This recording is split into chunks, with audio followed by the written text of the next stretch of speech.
2024년 5월 우리 문학계에 정말 큰 별이 졌죠. 바로 국민 시인 신경림 시인입니다. 그래서 오늘은 그가 세상을 떠난 뒤 우리에게 남긴 마지막 선물, 유고 시집 살아있는 것은 아름답다를 통해서요. 그의 마지막 메시지가 무엇이었는지 함께 들여다보려고 합니다. 이야, 이 한 문장이 이 시집 전체를 그냥 관통하는 것 같아요. 사라질 걸 알기 때문에, 바로 그 때문에 존재가 더욱 찬란하게 빛난다는 거. 이 역설적인 깨달음이 시집 전체에 흐르고 있습니다. 자, 그럼 먼저 이 시집이 대체 어떤 의미를 갖는지부터 한번 제대로 들어가 볼까요? 이게 그냥 단순한 시 모음집이 아니거든요. 이 시집 안에는요, 총 60편의 시가 담겨 있습니다. 근데 이게 생전에 발표되지 않았던 작품들이라는 거죠.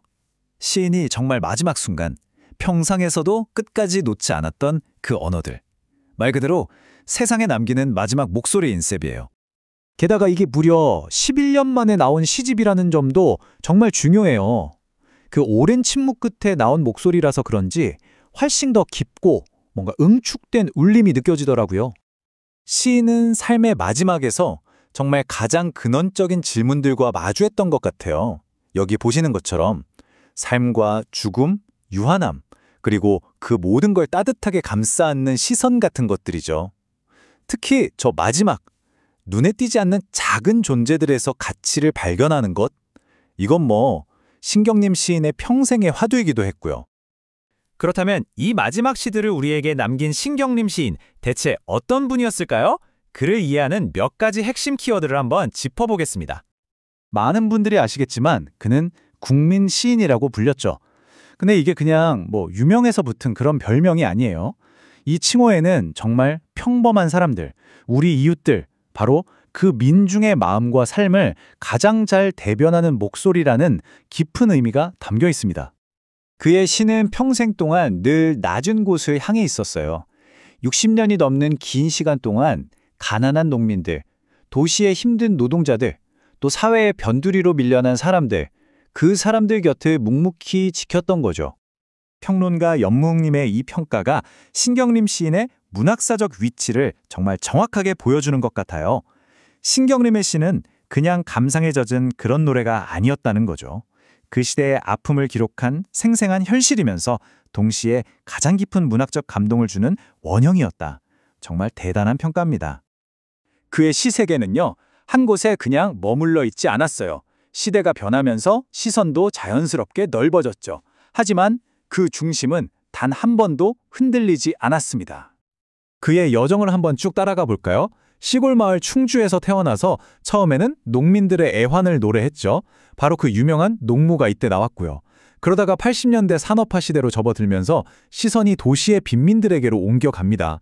그리고 마침내 한평생의 관찰을 통해서 존재 전체를 아우르는 마지막 시에 도달하게 된 겁니다. 이 표를 보시면 그의 시 세계가 어떻게 변하고 또 깊어졌는지 한눈에 보입니다. 초기에 농민들을 향했던 그 슬픔과 분노는 중기의 도시 노동자들을 향한 연대와 공감으로, 그리고 마지막엔 이 세상 모든 존재를 향한 수용과 감사로 이렇게 깊어지는 거죠. 대상은 계속 변했지만 그 약자를 향한 따뜻한 마음이라는 핵심은 단 한 번도 변하지 않았어요. 맞습니다. 결국 그의 모든 작품은 하나의 질문으로 모아지는 것 같아요. 어떻게 이 힘든 삶 속에서도 존엄을 지킬 수 있을까? 어떻게 아무도 주목하지 않는 존재에게서 인간성을 발견할 수 있을까? 그는 평생 동안 그 답을 찾아서 길 위를 걸었던 시인이었습니다. 자, 이렇게 시인의 삶을 한번 돌아보니 시가 더 깊게 다가오죠? 이제 다시 그의 마지막 시집으로 돌아와서 그가 발견한 그 아름다움의 진짜 의미를 한번 깊이 파고들어 보겠습니다. 시집의 제목이 된 시, 살아있는 것은 다 아름답다에 나오는 구절입니다. 아직 살아있어, 오직 살아있어, 그것은 아름답다. 여기엔 어떤 조건도 붙지 않아요. 그저 살아있다는 그 사실 자체가 아름다움의 유일한 이유라고 아주 단호하게 선언하는 거죠. 생각해보세요. 우리는 보통 하늘을 멋지게 나는 매는 와, 멋있다. 하지만 땅을 꿈틀거리는 벌레는 좀 징그럽다, 하찮게 여기잖아요. 근데 시인은 딱 잘라 말합니다. 둘 다 똑같이 아름답다고요. 왜? 둘 다 살아있으니까. 이야, 정말 혁명적일 만큼 평등한 시선 아닌가요? 그리고 이 시선은 자연을 넘어서 우리 인간에게까지 똑같이 적용됩니다. 초원을 달리는 날렵한 사슴, 그리고 손수레의 몸을 의지해서 힘겹게 비탈길을 오르는 노인. 시인의 눈에는 이 둘 역시 완전히 동등하게 아름다운 존재입니다. 왜냐하면 유한한 생명을 힘겹게 살아내고 있다는 그 점에서 둘은 똑같은 존엄성을 지니기 때문이죠. 또 다른 시, 고추잠자리에 나오는 이 구절은 정말 읽을 때마다 소름이 돋아요. 흙먼지에 쌓여 지나온 마을, 멀리 와 돌아보니 그곳이 복사꽃밭이었다. 평생을 흙먼지 날리는 고된 길이라고만 생각하고 걸어왔는데 삶의 끝자락에서 멀리 돌아보니까 그 길이 사실은 눈부신 복사꽃밭이었다는 깨달음. 바로 이 지점인 것 같아요. 고통의 한가운데 있을 때는 절대 보이지 않던 것들이 시간이 흐르고 어느 정도 거리를 두어 바라볼 때, 그리고 그 고단했던 삶을 온전히 받아들일 때 비로소 그 모든 게 아름다움으로 피어난다는 아주 깊은 통찰을 우리에게 보여주고 있습니다. 그렇다면 신경림 시인의 이 마지막 시들이 지금 오늘을 사는 우리에게는 과연 어떤 울림을 주는 걸까요? 왜 이 마지막 선물이 중요할까요? 크게 한 3가지 정도로 정리해 볼 수 있을 것 같아요. 첫째는 평생을 지켜온 약자를 향한 그 일관성, 마지막까지 변치 않았죠. 둘째, 누구나 이해할 수 있는 아주 쉬운 언어로 가장 깊은 진리를 말하는 단순함. 그리고 마지막으로 죽음이나 사라짐을 슬퍼하는 게 아니라 오히려 그걸 아름다움의 근원으로 바라보는 수용의 자세입니다.